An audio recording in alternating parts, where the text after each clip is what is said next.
Hey, how you doing? This is John, and welcome to John's Long Box. I'm here with Zachary Morris. How you doing? We had uh, we had dinner together about a year ago now, right?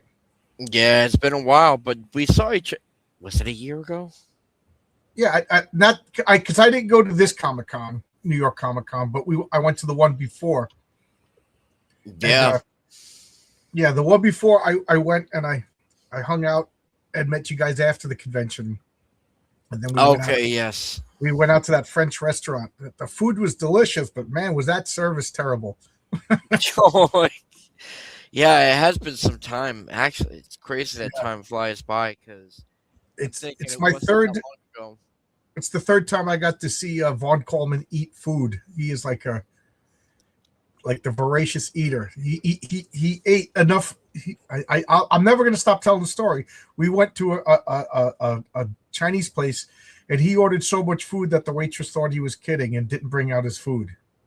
She only and he was like, "Where's the rest of it?" She's like, "You don't really want all that," and ate it all. So that's my Von Coleman story, and he's like this skinny. Oh yeah, I think it goes to his hair.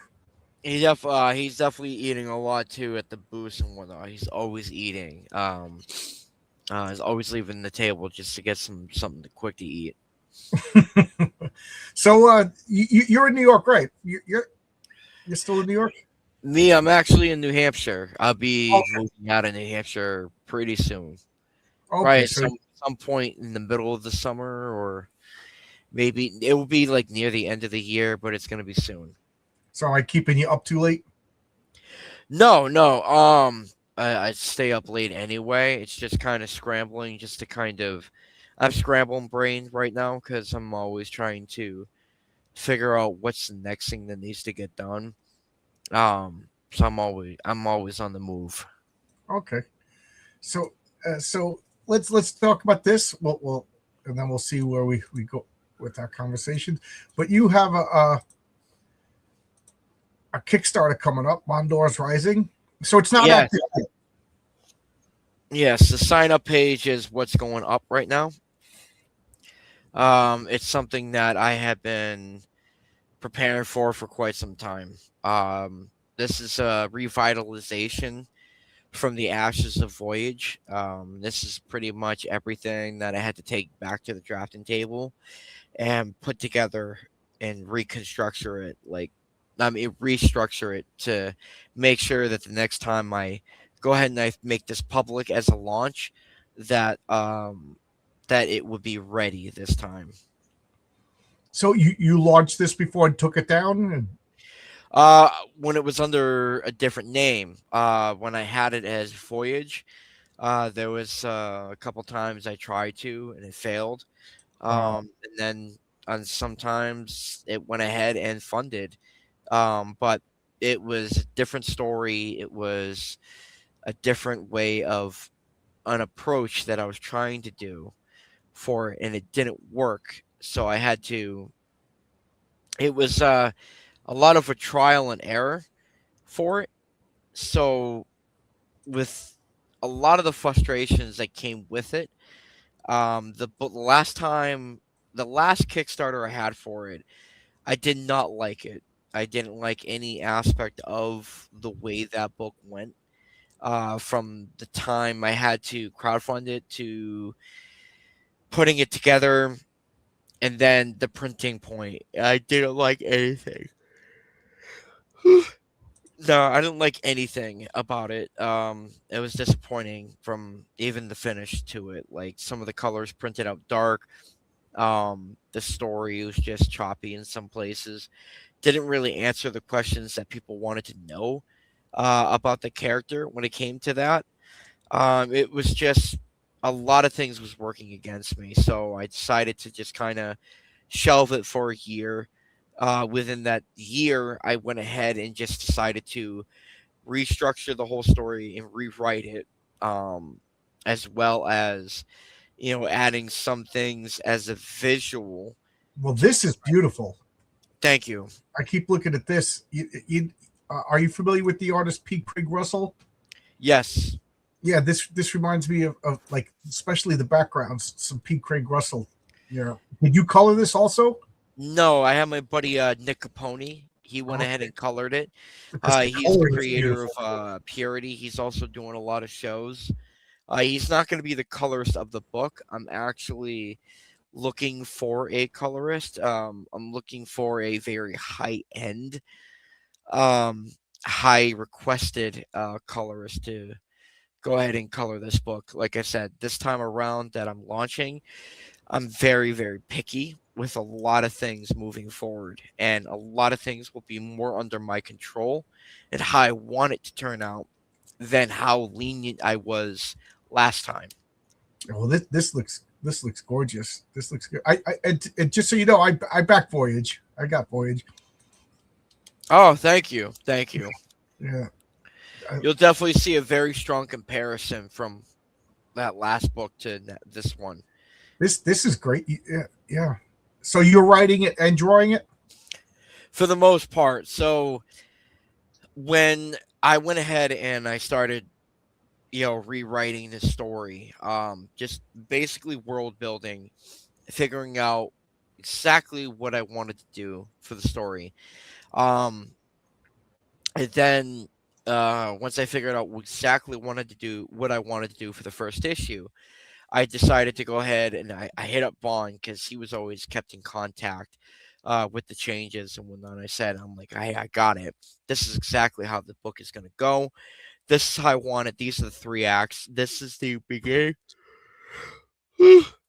This is the beginning, middle, and end for the first issue. This is how I want it to play out. And I threw the story his way. He wrote the script for that story. So he and I have always kept in tandem on the change of the world building that was coming forward with it. So he knew what was going to be different and what was going to stay the same. What was going to stay the same.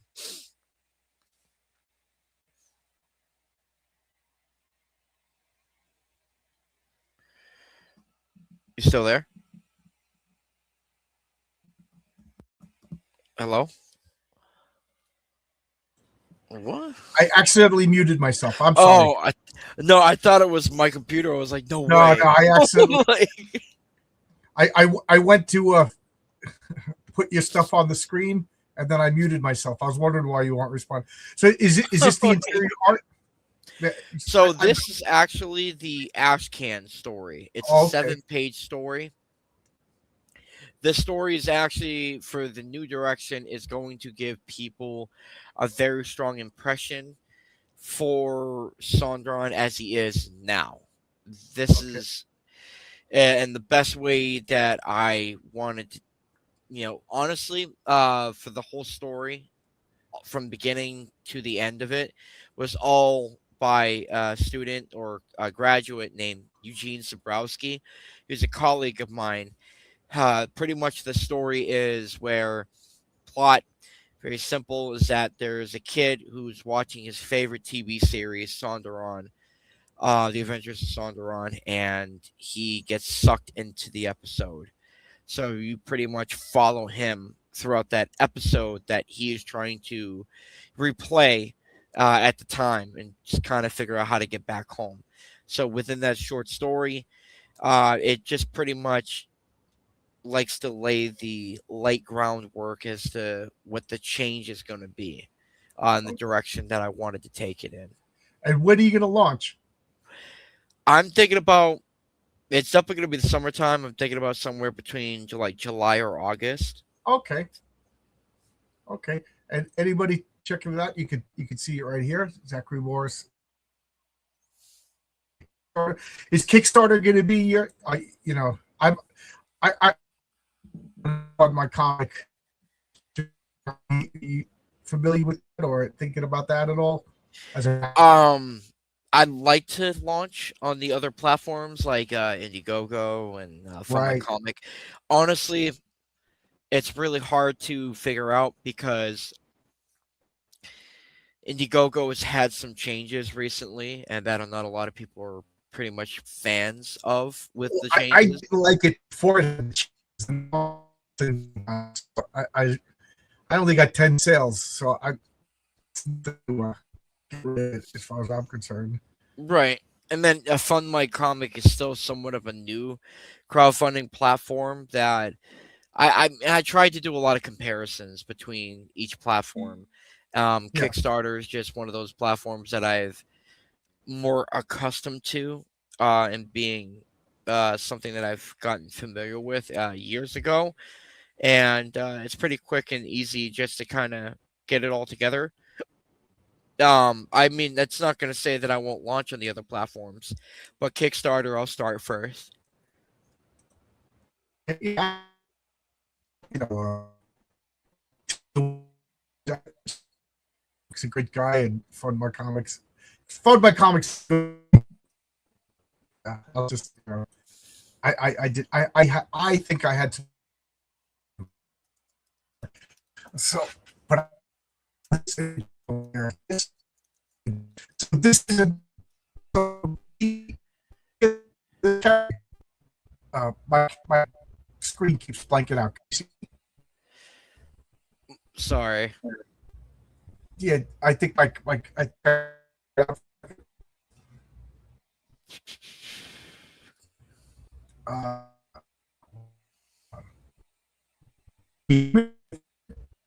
uh, You're breaking up pretty badly.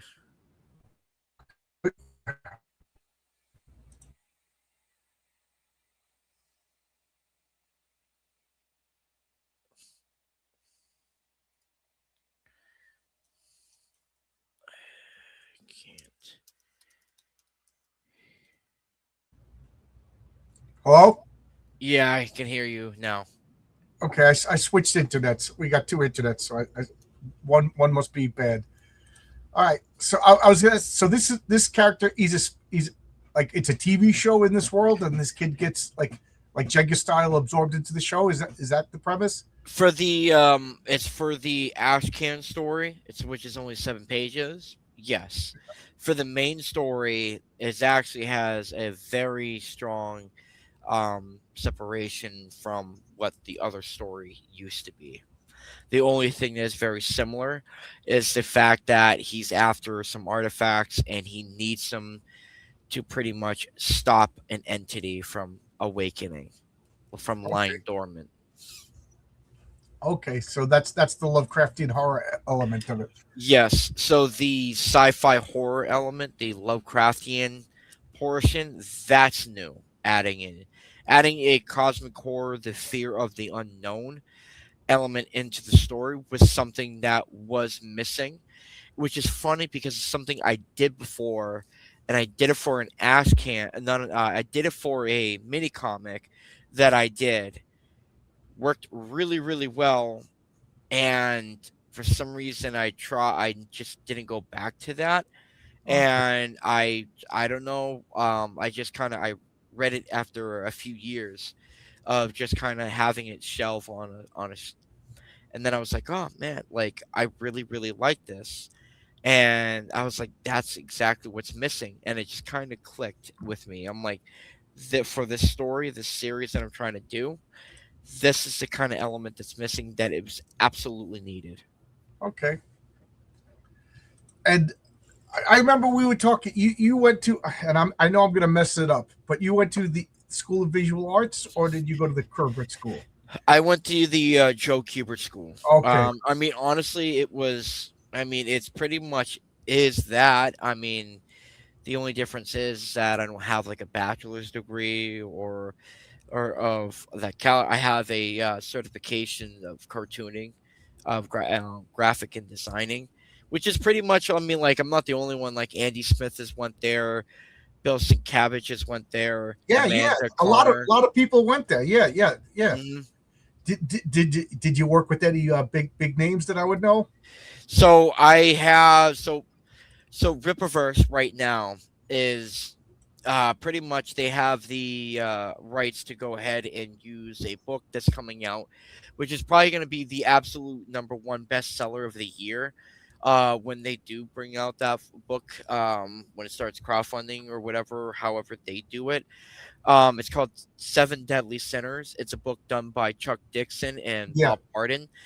That was a book I saw Bob Harden work on while I was being taught by him at the school from 2017 to 2020.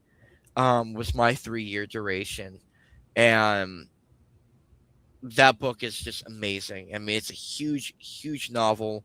It's something that Bob and a bunch of other people like Justin Prokovich, I believe Sean Mandrake has her hand in some of those. Honestly, I believe a lot of people there at that Hubert School put their hands on that project while Bob Harden was inking over all of them. I mean, he was definitely him and Chuck Dixon definitely was putting together that story. It's their book. It was just there's a lot of raw talent on those pages, and it's going to be insane when that comes out. And Bob Harden did a piece for me when I tried to launch Voyage out on Kickstarter a couple of years ago. That failed at the time, but the piece that he did for me, I'm thinking about bringing that back and using it as like a big 24 by 36 poster or a massive print of some kind, something of that caliber. I could probably do it as a wraparound cover, something. But it's such a beautiful piece that I wouldn't see why it'd be a harm to bring that forward, due to the fact of Bob Harden's relevance with this book coming out on that end. I see your roommate just walked off behind you. Oh, Yeah, I'm a big cat fan, so I was just like cat, cat. I know you're an artist. I love your art. Someday I'd like to see if you do a cover for me. I just think your art is spectacular. thank you. Yeah, it's so cool. And so you had Voyager. I got Voyager. I remember liking it, and I back so many things, so I forget who the artists are, the writers are a lot of times, but I recognize the character, and I was like, wait a minute, I know this guy. I know this guy. I got this comic. Oh yeah, Yeah, I enjoyed it. I appreciate it. Honestly, like it really needed to get shelved for a little while just for me to get back to it. I think the problem last time is I had too many people giving me a lot of opinions on the matter of the story, with the production part of it, and I was too lenient in some of those choices, and with the way the campaigns have failed, and I had to restart it. It's set me back on a financial standpoint. That it just I'm the kind of guy that I don't like to quit. I'll keep going and going and going until it finally hits.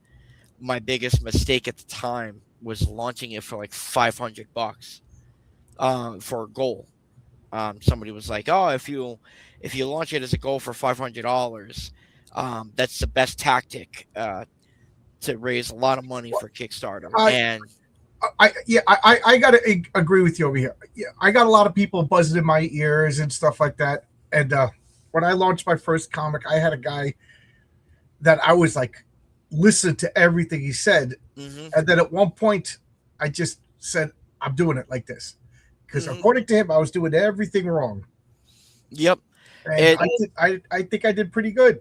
You know, for my first campaign, I did $8,000 on I think 9,000 between two platforms, and Indiegogo was nothing, but that's not bad. I made enough profit to make another comic, and all because like I was just like, okay, thank you. Like I was being polite, exactly what you said. Okay, these guys are offered, these guys are, and then I started to realize, and I don't know who you're talking about, so I'm not talking bad about anybody because I don't know who you're talking about. But I started to realize this person doesn't have a comic book. This person never made a comic book. This person. So I was like, all right. Yeah. And then the second time around, I picked and choose who I listen to. You know what I mean? And I have a small circle of people that read my scripts, and I really appreciate it because one guy will tell me, "Oh no, this needs to be changed. This needs another guy to," and I noticed that this guy whose opinion I value has completely different opinions than this guy whose opinions I value. So this, oh no, this is bad. You definitely got to change this. But this guy didn't. If it was so bad, that he wouldn't he have said I need to change this, and he said no. So I realized that everybody's opinions are their opinions. Everybody's criticism is their crit. So really, you got to listen to this guy. You know what I mean? So that's what I do. But don't get me wrong. I'm thankful that everybody helped me, and I thank everybody that offered me criticism. Some guys' criticism saved my book. It was going to be. Now that I look back at it, I realize it was a disaster about to happen, and I listened. But ultimately, yeah, you're right. You're nervous. You want everybody to be happy. You're like, oh, thank you for your help. Mm-hmm. But ultimately, you got to stick to your gut. And I didn't know what I was doing. I didn't know pre-press was a step. I thought I was just going to send PDF files to the printer and they were going to assemble it and send me back a copy. You know what I mean? So I didn't know what I was doing. But you're a pro now. You're doing what you want to do. Good for you. There was there was a lot of last year. So when the Kickstarter happened, that was 2 years ago. When I launched that on Kickstarter, that was my third attempt. When after I filled the book, sent it out, I was unhappy with the results of everything. With that, I was like, you know what, I gotta sit back and take a break because I was getting really annoyed with the way that it was turning out, and some of the reviews that people were giving me wasn't what it was exactly what I expected it to be. Because I'm a very critical person to take reviews. Like I have to really know how you feel, and if I feel the book is unsatisfactory before it even got to your hands because of that, and I'm hoping that wasn't the case on your end, and then you come back and you give that same reaction. Well, you're the one laying out the money. Mm-hmm. You're the boss. So I felt like I really disappointed more myself with the result of the book, and it wasn't the best of my caliber. For example, one of the things about the book is that I didn't have the time because of the difficulties I was facing to go and ink my story. I have a specific way of inking my stuff. So the other artist that I had inking it, he has a style. His inking works for his style. It was too linear and simplistic for the way I was laying my pencils down. That's not going to be the case moving around when I get my hands on this. So you're going to be inking yourself now. I will be inking myself. I think that is like that brings out the best in an artist. Yeah, I mean, one exception, and I'm sure you know who that one exception is. When John Byrne inks himself, it's great, but Terry Austin inking John Byrne is the best. Terry Austin inking anybody is the best. Oh, absolutely. That's the one exception, but for the most part, people inking themselves, I think, brings out the best art. Yep, and what is it? When I took a break from the comic narrative, I was like, all right, well, I need to figure out how to brand myself a little bit better. Then I started streaming a lot, and I was on a show for a solid year, doing art auctions. I was banging out pieces of, we were going over episodes on very famous shows. We had Bo DeMaio on. We had the voice actor of Magneto on the show. I helped bring that show up to its viewership with the rest of the team that was participating on the show. And then I would just flip the pieces for people who wanted them. I did 130, 140 drawings on that show, reviewing all those episodes. And everyone just kept saying that, like, oh, well, you leveled up, like your art from before, like, to now, it's so much better. So it's really helped you. So now coming back to the story, within that time frame when I was streaming, I was rewriting everything about the book as on the back burner. I was just rewriting everything, and then I have people like listen to it, and then they give me their input. I'm like, okay, how's the story? They're like, a lot better. This is this answers all these other questions. So the biggest question, the three questions that the last book didn't do well at all. Who is the character? Why should you care about the character? And Yep. what's his motivation? With this time around, I can promise you, with Mondor's Rising, issue 1, those three questions are absolutely answered. And the story is intriguing to the point in such a unique way that stands on its own from other comics that are out there, that I'm very confident that a lot of people who will back this book will absolutely love the story. Absolutely. And will want another issue of it. How many pages is it going to be? The first story, this is going to be a 30-page comic. The story itself is about 26, 27 pages. Okay. I love this. This is so cool.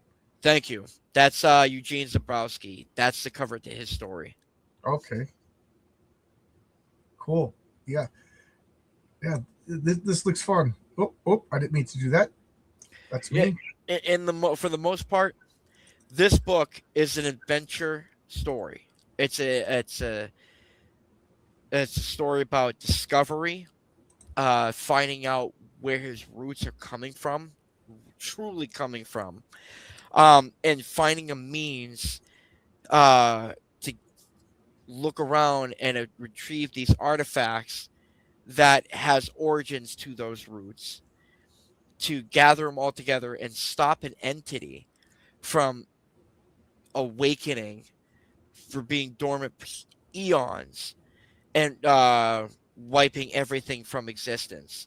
It's a Lovecraftian element, sci-fi adventure, cosmic story. It's pretty much trying to prevent the sins of a species by stopping an unstoppable force.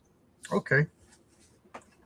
And is this all ages? Is this for adults? This will be teens to adults. Okay.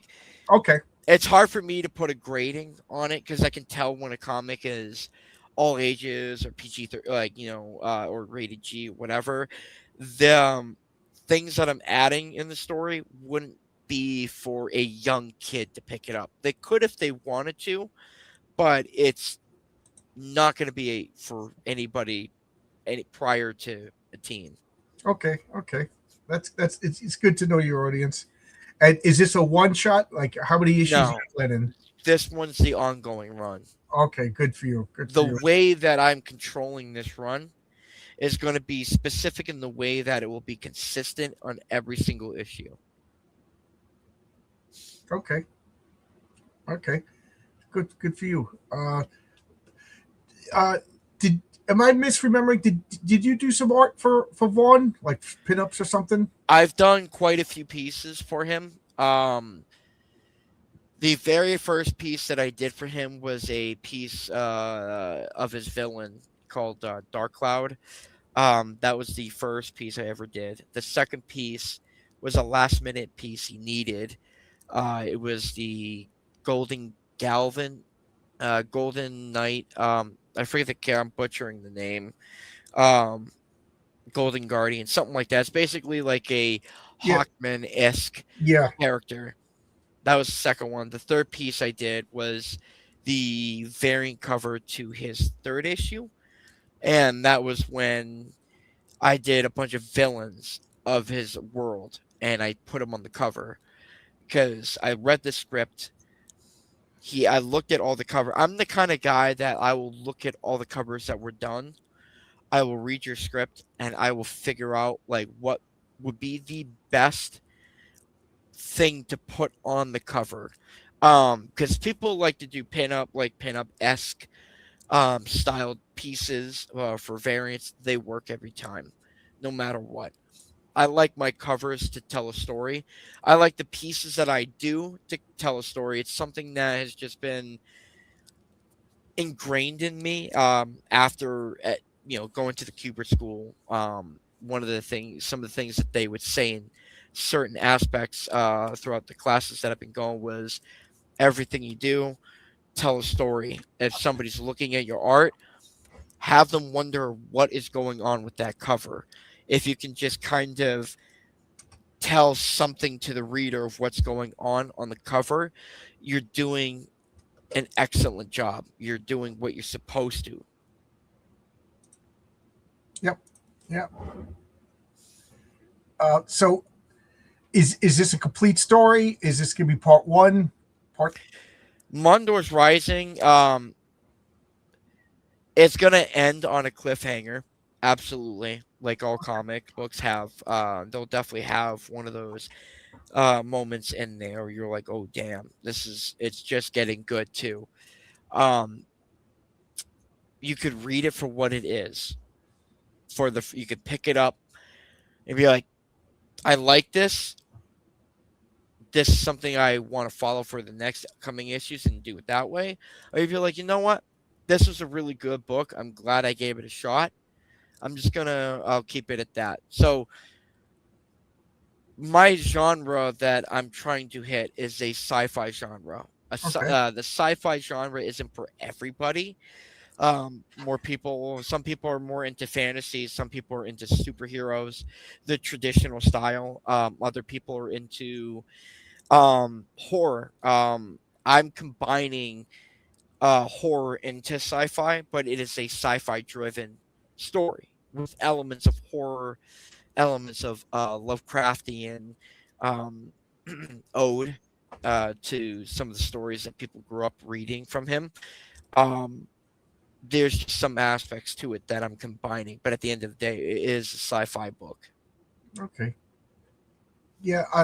Sci-fi and horror is a good combo. Hmm. You could add horror to anything. Like horror obviously is its own genre, but you could sci-fi horror is what I think to my mind it goes back to Alien, right? Is really the first time we saw like sci-fi horror. I think it works so well. So that's pretty cool. But it's funny because when I look at this character, I kind of see like fun fantasy sci-fi, but no, it's horror. So when with Sonderon as a character, he's actually the kind of person that doesn't want to be acknowledged. He doesn't want to be bothered. He's very tunnel visioned. He is an individual that has so much weight on his shoulders that he literally has no time to bullshit with anybody. Okay. And with him, he is in this issue. One of the things that I'm doing differently that I didn't do before is that he's actually an alcoholic. Ooh, He has to numb the pain or numb the stress that he's consistently going through. So that way it just kind of pushes him forward to the next day. It's basically like imagine if you saw God in real life, like you saw him.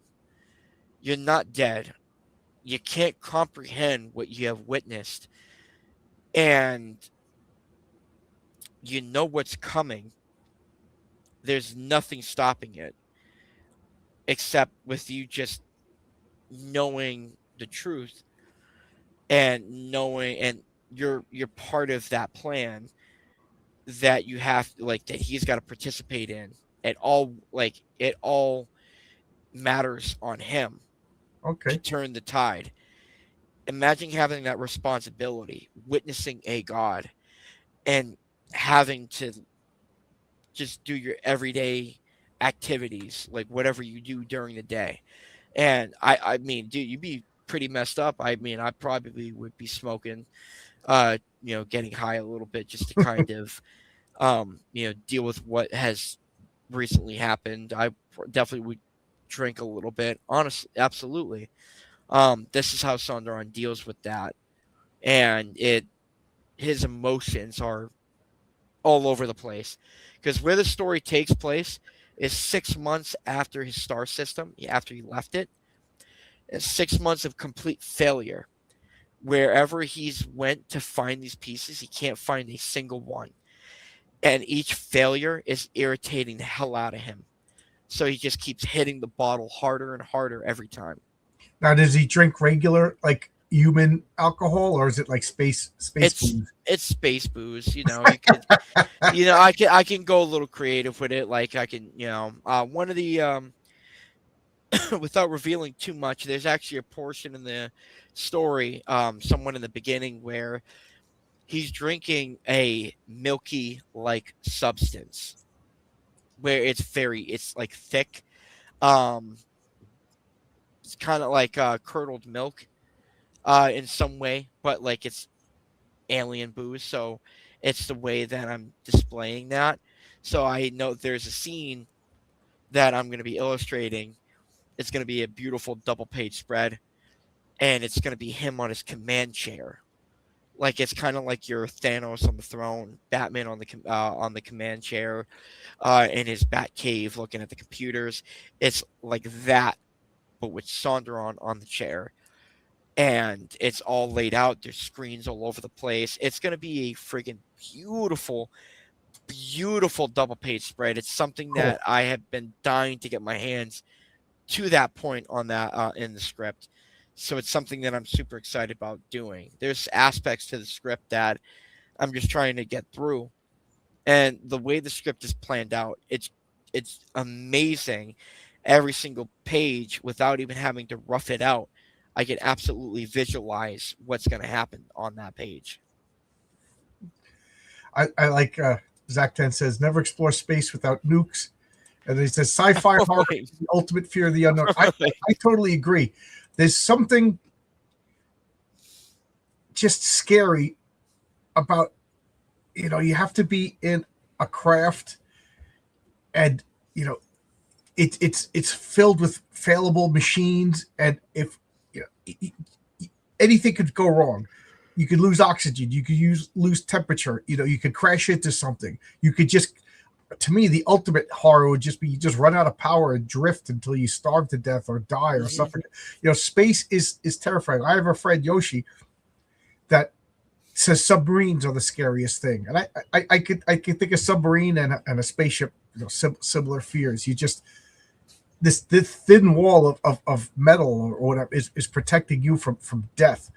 So I think horror and sci-fi goes together so well, to the point I'm writing a sci-fi horror story that's not set in my superhero world. It's I'm going to do it for somebody else, but it's dark. Space is terrifying. Oh, but, yeah. Sorry, I didn't mean to interrupt you. Go ahead. No. Oh, I absolutely agree with that. Oscar says this reminds him of Zen, the Galactic Ninja. There's a blast from the past. I actually really like that character. Oh, I was gonna guess that you were too young to know that character. Okay, good. No, good. I really like that character. I've actually have been trying to hit up the creators to do something for that character. Really? I came as close as getting the opportunity to do a cover for them on that character, and it's not Don Chin, right?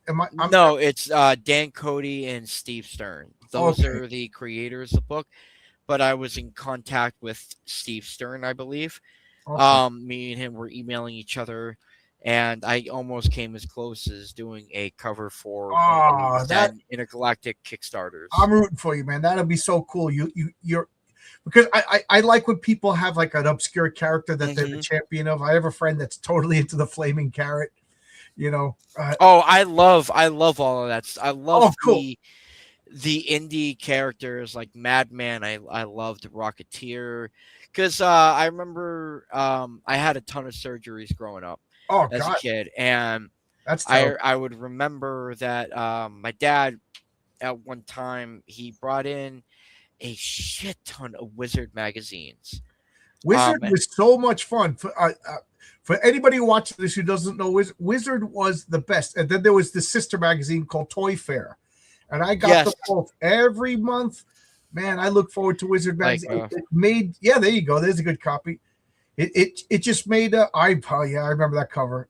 And stupid me. I had almost a complete run of Wizard and Toy Fair, and I don't know where they are. I lost them in a move. I must have, and I'm so.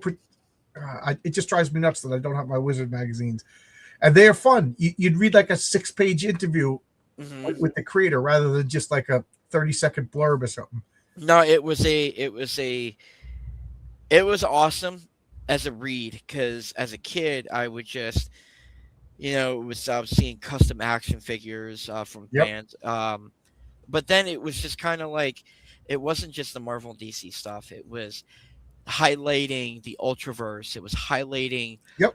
these weird ass characters that people have never heard of, but it was bringing it to the forefront on a magazine. And I was like, Rocketeer, Flaming Carrot. I don't know these people. Rune, um, Madman was definitely some of those. Zen was a lot of these things, and that's where it kind of bone. This is where it really opened up the door for me to kind of like really get my hands wet. But I didn't pay attention to those characters until I started going into the Joe Kubert school because that's when a lot of the creators worked on weird projects like Michael Krager.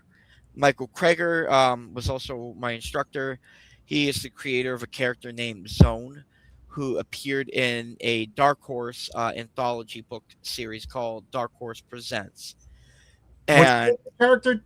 it was Zone. Zone. Okay. It's basically this white look. It's a white character with a rectangle head and one triangle eye. Okay. Yeah, I knew that. Yeah, Okay. it That. was like the defender of like the toxic waste property. Okay. Yeah, because I did a eBay bid and I got a full run Mm. of Dark Horse Presents, and there was 2 series of it. So the first series and then the second series. So I went and got both series, but yeah, that was a lot. That had so many debut characters. That Oh is a yeah. great series. X, the Defender of Yep. Arcadia, yeah, some Ghost, a lot of good stuff. Paul Mhm. Chadwick's Concrete debuted in that. That was a good. Oh, I mean, dude, Sin City at one point. That's right. I forgot about that. Yeah, I'm like I say you and I like we have like an extensive knowledge of comics, and I mean, Well, Dark Horse at one point was the best comic book company. was it though? Like, I mean, with I mean, they Hellboy, had Dark Horse had at that time had some of the they had the best opportunities a comic company could have had when it came to rights for property.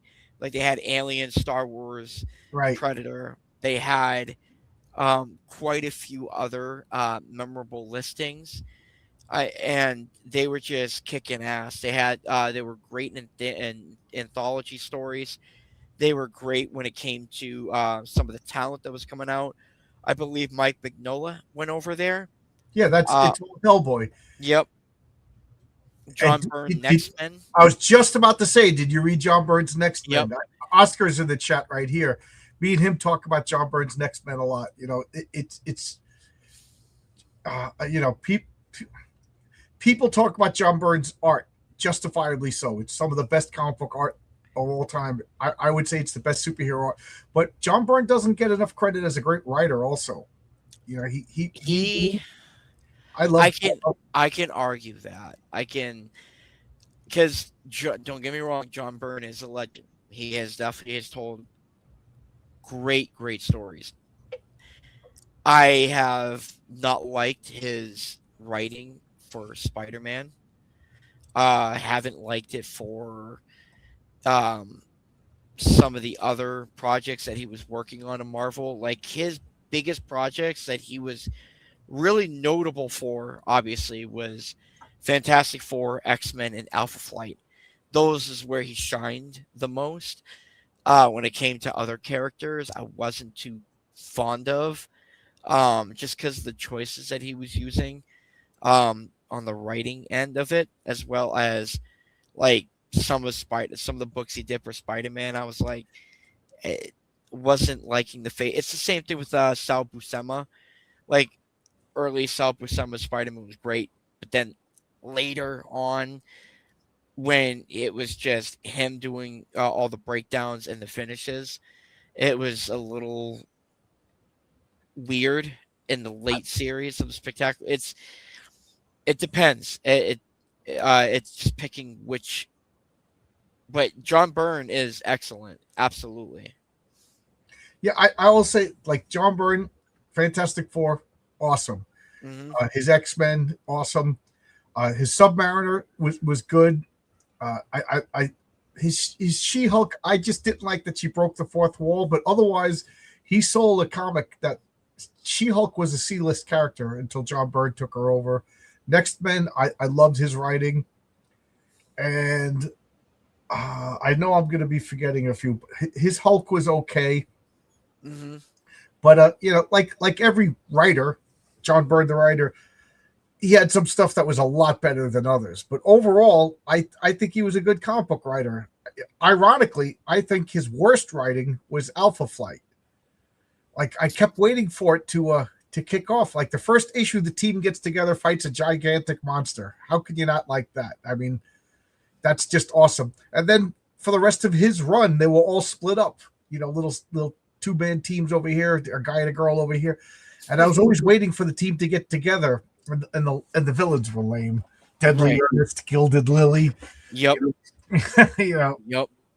but other than that, I'll say that Nexus is some of his not Nexus. Next Men is some of his best writing. Yes. Absolutely. But yeah, I know Oscar's going to chime in because me and him talk about John Byrne all the time. Hulk was good, but lasted too little. Oh, his Iron Fist. Yeah, well, Yep. well, he didn't write Iron Fist. Chris Claremont wrote Iron Fist. He drew it, but I could be wrong. He probably plotted because I know he was always involved with Chris Claremont's plotting. And I mean, a lot of the books too that are coming out recently, they're just you have Cul-de-sac by Jonathan Weishak. You have this book that just came out recently, Bleeding Hearts. That book was excellent. White Sky, that was a phenomenal book. Skin Breakers from David Finch is also really great. Um, you have Sume Kesjin's Voyages. I mean, a lot of these indie books that are coming out on the forefront are really. I just want to interrupt 1 second. Khaleesi, when are you going to come on my channel? I invited you a few times. She works at a comic book store. It'd be interesting to talk to somebody who actually works in a comic book store. So come on in. We'll talk about that. That's something haven't really had a chance to talk to on my channel. I'm sorry, I didn't want to interrupt you, but I don't know. No, it's all good. I mean, People do a lot of drive-by hellos. no, it's all honestly Yeah, like. it's so good that you're telling me about all these new good comics because I haven't been buying too many off-the-rack comics lately. Oh, I've been hitting the wallet pretty hard, like almost every week. I bought a couple of issues of I know I'm going to say it wrong. You just mentioned Skin Breakers. Is that the name? Skin Breakers, David Finch. That was actually a book that Kayla put me on. I wasn't. I didn't get any copies at the store, so she brought up that book, and I was like, "What's this?" So she saved a couple copies for me, and the book was phenomenal. Yeah, one of my artists, Arkham, he's doing my Greek mythology story. He was showing me, we were talking offline, but on the camera, and he was like, "You got to look at this art. You got to look at this art." And just from his enthusiasm, he gets the black and white oversized Treasury edition because he's an artist. Yeah. Yeah, so I bought. I didn't read it yet, but yeah, so that's the newest new book that I bought.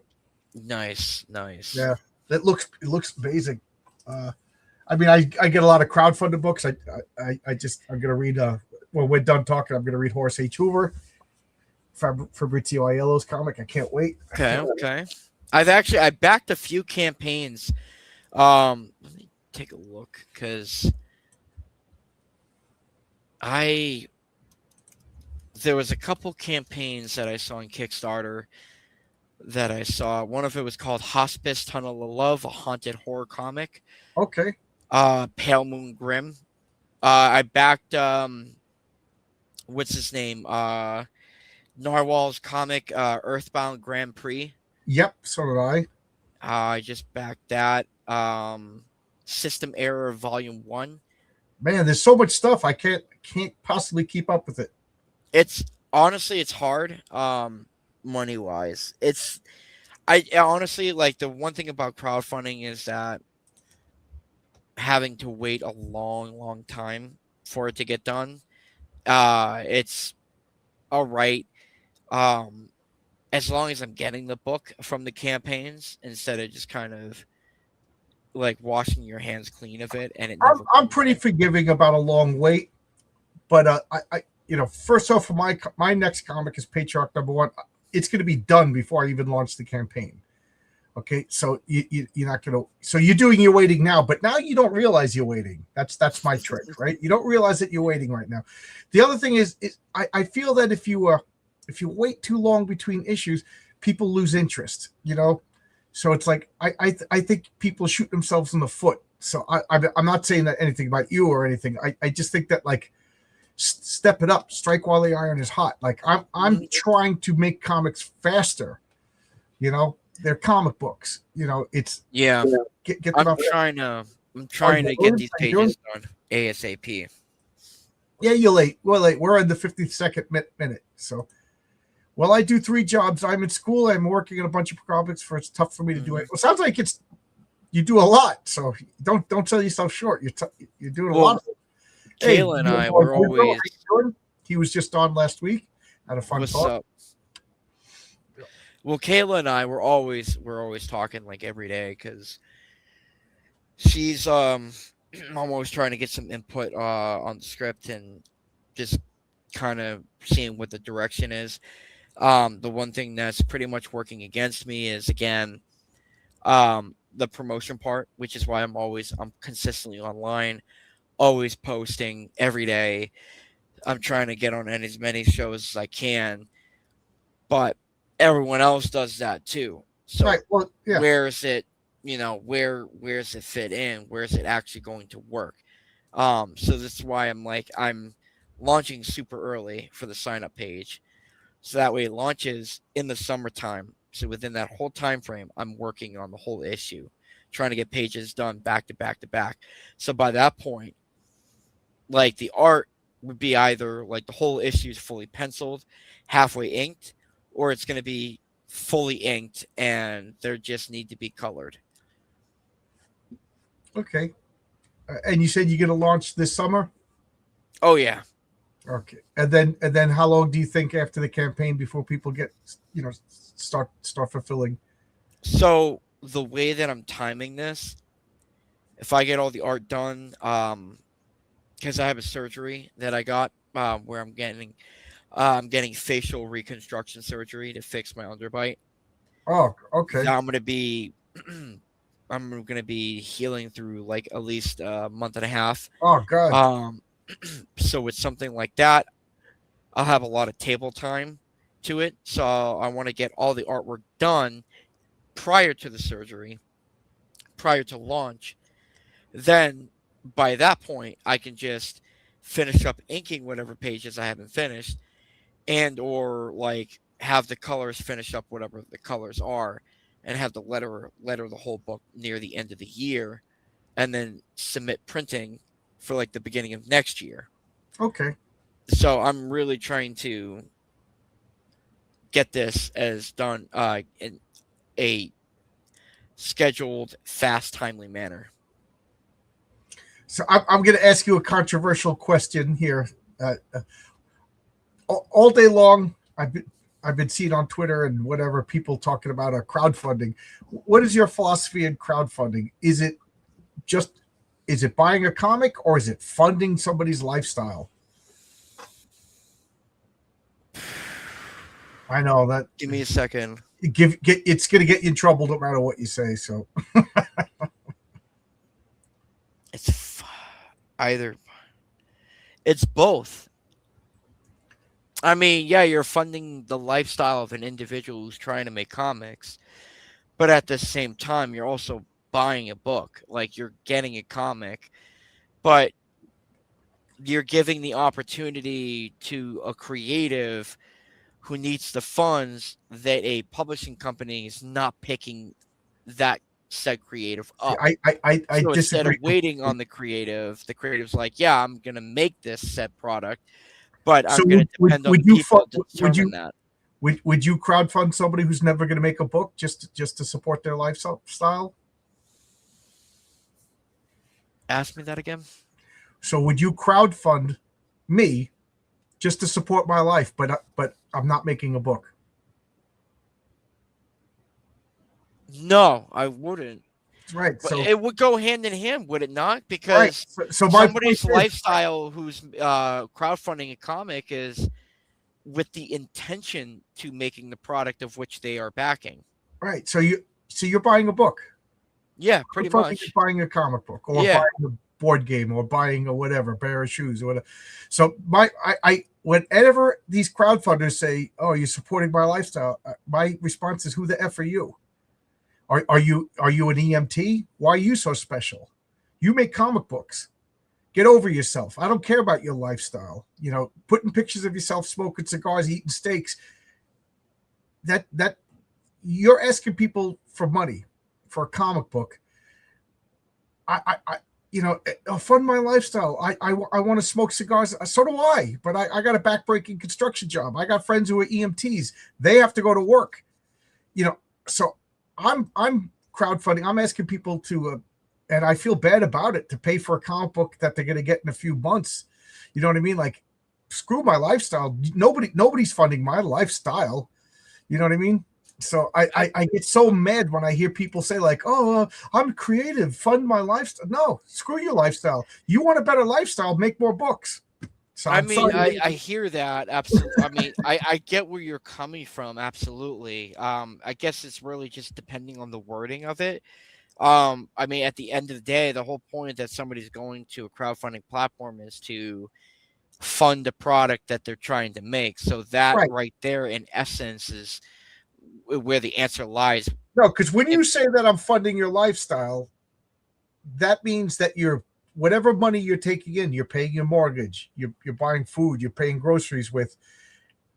It's like, no, whatever you take it in is going to make that product. And then once the last package is in the mail, then you get to keep that profit. You know, I because and if you want more money, if your lifestyle is that vast, you better be top of your game. You know what I I mean? Like I could draw with crayons. I'm creative. So do I deserve to have my lifestyle funded? You know, so that's my pet peeve is once they start saying fund my lifestyle, I'm not backing your book. I Be don't think I've honest. ever heard anybody. I don't think I've ever came across somebody that came out. I'm keeping my mouth shut because every time I Yeah, talk about this, I'm on a trash cast. it's. Oh, okay. Yeah, I haven't had anybody. I haven't seen anybody say like fund my lifestyle. I've never heard that phrase. Honestly, I just. What's his name? Rob Hunter from Death Raider. That was his thing. Graham Nolan said, "Oh, we're funding our lifestyles." I said, I mean, I when like you, you guys, but I don't care about your lifestyle. You know, I mean, it's probably just like So you look at it this way, right? Because this is how I attribute it. A lot of these guys, they're flashy and catchy. They're not like, in order to sell the product that they're trying to push, they're also trying to sell their personality. Um, to get you, it goes hand in hand. Like, let's, because I've seen it. For example, I remember when I first started Kickstarter, and I was streaming on shows. Grant, I was green around the gills and whatnot, so I was learning a lot along the way in terms of podcasting and just streaming to have a better personality, like, or just um man, I'm trying to. I got it. So I work at Town Fair Tire, right? You go in there because you need what? You need tires for your car that are balding. right? You go in there, yes, you need tires, but the person you want to buy the tires from, you want to have a positive interaction with that Correct. individual. Right. Right. So if they have a very great personality, they're fun, they're energetic, they are flashy, and at that point, you don't give a shit about what tire brand they're trying to sell you, because not only did you went in there and you bought tires, but you also had a great experience. So the same rules apply when it Yeah, comes but you to wouldn't go in there without if they didn't have tires. right. Yeah, you went exactly, but Right. the But same I rules can also go apply to for 19 other comics. guys to get the tires, but Right, you could. I choose you because you have good tires and you're fun. I get that. I I mean, get that. realistically speaking, like anywhere, any tire place you go to And is also, sell tires, sells the same branded so when I went tires. to Zachary's place, I paid for the tires and I got the tires in a timely manner, not 5 years later. And then when I asked, where's my tires? They say, making tires takes a long time. You got to wait. You got to be paid. Well, give me my money back. I can't. Well, I can't on that end. I can't comment on I know. I'll put that. you on the Yeah, line. I'm I not talking can't about you. comment I'm on not. The, that end. I'm just going on the aspect of the same rules apply for comic books, where you can read any comic book you want. When you go to back whoever it is on Kickstarter or Indiegogo, for whoever it is, when you see them streaming and you're like, because some in crowdfunding comics, a lot of people want to know the face behind the book. That is more the case than just going to the local comic shop and seeing whatever's on the stands. And at that point, you're just going in for what you usually go in for as a regular. And then if you see a cover that you like, you're just going to say, fuck it, I'll buy that cover. With crowdfunding, it's people, it's the creatives selling their personality, and it's their personality is what's going to help sell their book. So yeah, like when it comes to the wording of it, that could have just been a flashy no, coin I phrase. have people. People argued with me today. No, you're supporting my lifestyle, and I just say, how effing arrogant are you? You draw comic books. You know, you could be vaporized from society, and society will chug along. You know, like I build bridges, I build hospitals, fund my lifestyle. No, and nobody would. People would think, oh, you know what I mean? Like, why do you think comic book artists get to sit at home, draw whatever they feel like it, do this whatever they feel like it, and they deserve a flashy lifestyle? They deserve, no. Crowdfunding is buying a product. You want to put on a flashy show that helps you sell that product. That's what, you know what I mean. That's what it is. Yeah. So whenever I hear some, and not you, you just caught. Yeah. No, it's an interesting conversation actually. Like, right, so I just have to laugh whenever. That's a big red flag. Whenever I hear somebody say you're funding my life, that means to me that you're spending the money that I'm pledging. well, I mean, at the end of the day, like, I mean, working bridges is a necessity. Right. Anything that is something that you don't need to consume, like for food or clothes on your back or whatever, Right. that's a entertainment, it's a commodity. Um so I mean, so like for us as fans, specifically for comic books is just something that we consume as a way to enjoy our to get our 5 minutes of enjoyment every single day, in between of what we need to take care of, to pay the bills. But I mean, who's to say that a comic book creator doesn't have the right to go ahead and have a flashy lifestyle? What was it? It's Yeah. it's an interesting topic because it's really hard for me to figure out a really well built answer. Zachary is the real deal. He's going to make you a good comic. This is a hardworking blue collar guy with real skills. You know what I mean? So don't read anything into this. No, it's I'm telling the audience. I don't want anybody to think like, oh, John knows something about Zach. No, I do know something about Zachary. He's a good, real guy. We hung out a few times. It is an interesting conversation. Yeah, I got drawn into an argument on Twitter again, and it's like, I don't care about your lifestyle, dude. You could live in a shack, you could live in a mansion. I want my freaking comic book. And if the comic book's no good, I don't care how nice you are on YouTube. I don't want it anymore.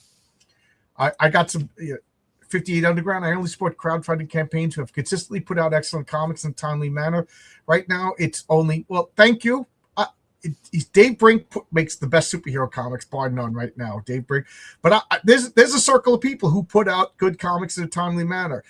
Fabrizio Aiello, this crowdfund was only like a month or two ago, and now it's in my hand.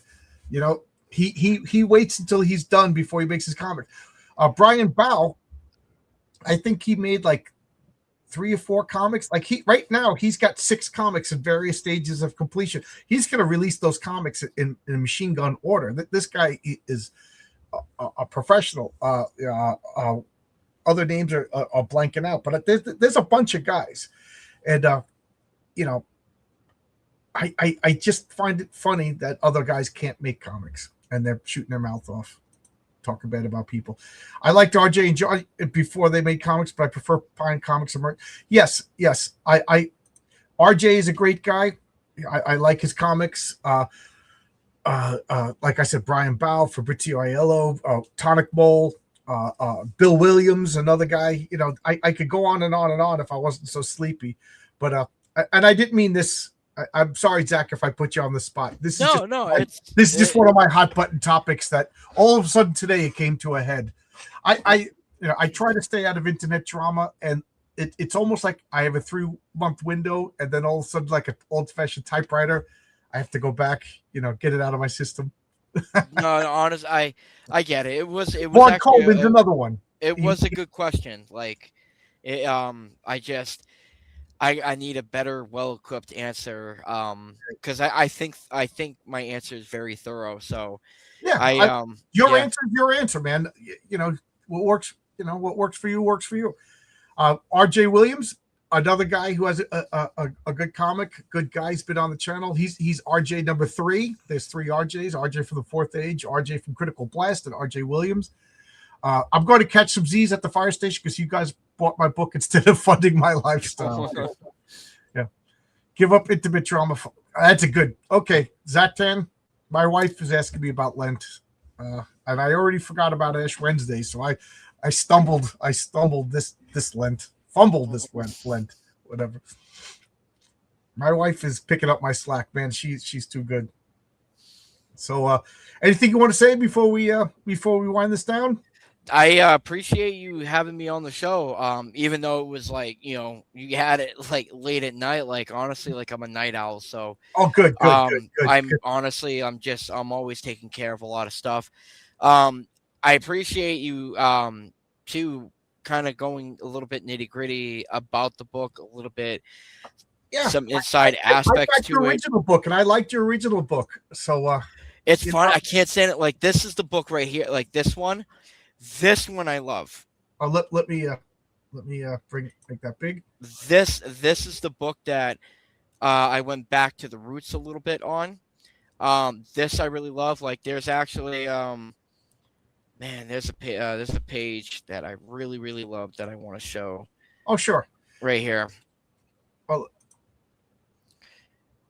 yeah. That's cool. So like I went pretty crazy in this, but there's some aspects to it that I brought back into the story. Your art really does suit like sci-fi horror. Yeah. When I look at your art, sometimes like I'm writing a script and I'm like, oh, this is superheroes. Renzo is the best. And then, I just finished this too.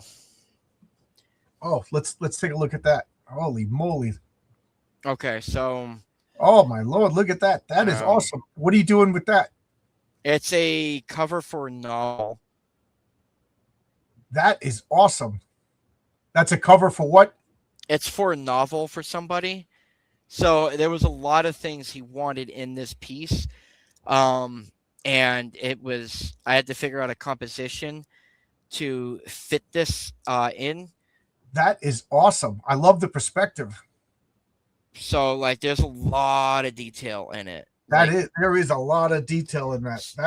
That is beautiful. Are you going to color that or have some? Yeah, I gotta I got somebody digitally coloring it as we speak. I got to look for like low saturated or dyed down colors to Yeah, show kind of that. punch it through. Either show it to me in private or put on Twitter. I want to see that when it's colored. Oh yeah, absolutely. Khaleesi says, however, this campaign is 100 times better story and art wise than anything is improved. Oh, good. And she knows her comics too, so that's good. Oh yeah. Kayla is somebody that I have editing the book. It's funny because sometimes she can get annoying with the edits, but it's actually what I'm looking for, because an editor cannot be quiet about some things. Like, they need to speak up about every little thing. Yeah, well, that's what that you're they paying them for. Exactly. So yeah, like she's very quick with it, and which is why I never get offended, because artists can get ticked off about a lot of corrections and whatnot, but not me. I'd rather correct it before it goes to print. That's how I work. Gotta go. Will you get Steven Stern on, the maker of? Yeah, I'll reach out to him. I remember that comic fondly. Yeah, I'll reach out. Just because I reach out to people, like just before we went live, I reached out to Paul Chadwick again. He said 3 times that he would come on the channel, and then I don't hear from him back. Big fan of Concrete. I would love to talk to him. Yeah. So nice. I got. So what time do you got to wake up? I know you're a blue collar guy, right? I pretty much wake up at 6:50 in the morning. And you stay up late? Jeez. Oh, I stay up late. Yeah, because I gotta take care of my kid a little bit when I come home from work, and then I hit to the drafting table. And actually, You know what, Bucket? Let me show you. This is actually one of the pages from the book. Okay. It's not done. I'm still inking it, so bear with me. Okay. Ooh, my jaw just popped.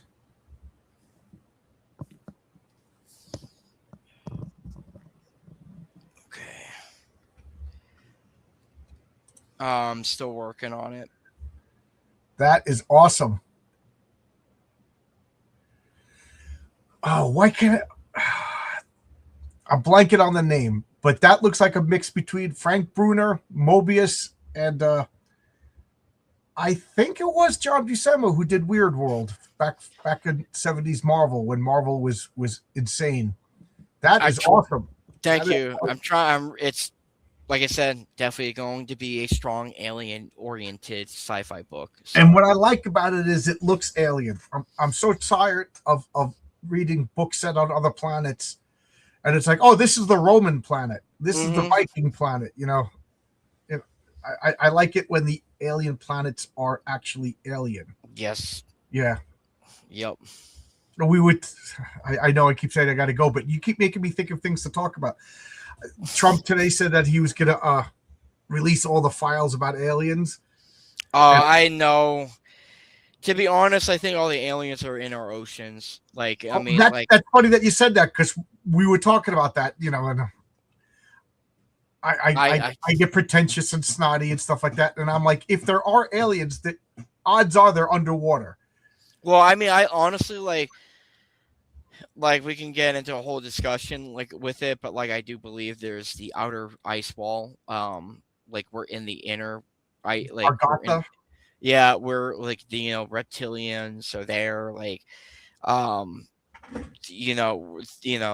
Is space really space outside of the dome that is above our atmosphere?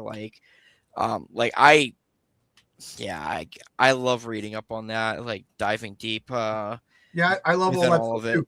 I don't know, I don't believe in most of it, but I love most of that. I love conspiracy. Yeah.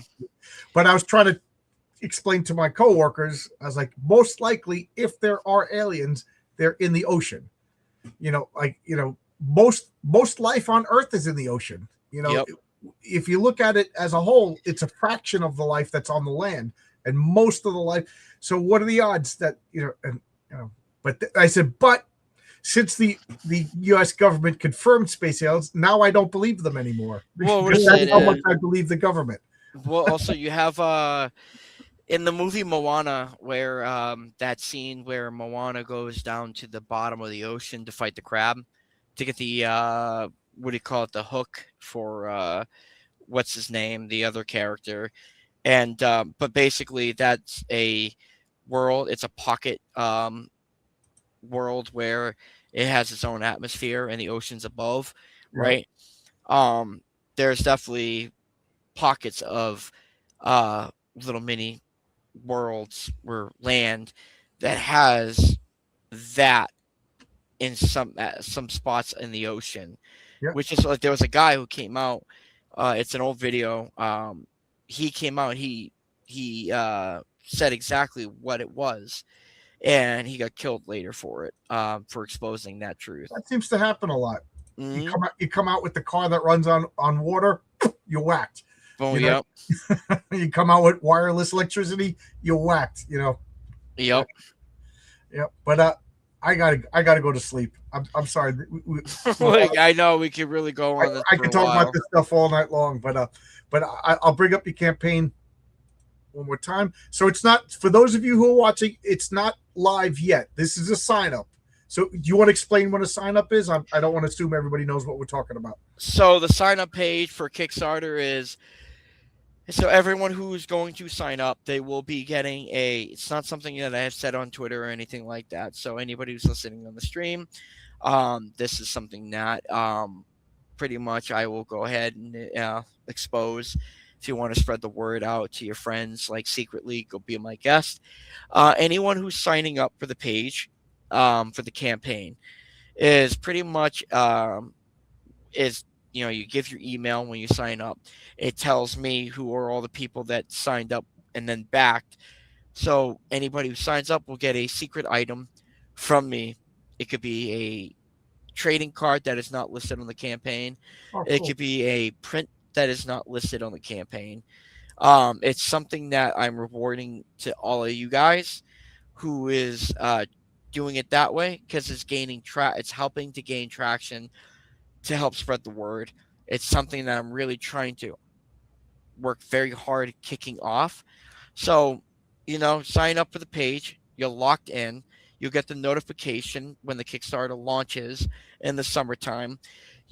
Follow me on Twitter and Instagram. I'll be pretty active on all those platforms as well as Facebook. And you'll get the updates. Everyone will know when it launches. Back it, and I'll have that list of when you signed up and the people who did sign up, and you'll get something from me. Cool. All right. And on that note, I'm going to say thanks a lot, everybody. And good night. I'm sorry, but my body's failing. I need to go to sleep. Thanks a lot, everybody. Have And a good one. you too. Come back whenever you want. You know what? Come back when your campaign's about to go live or just went live. Yeah, absolutely. Yeah, please do. All right. Bye-bye, everybody.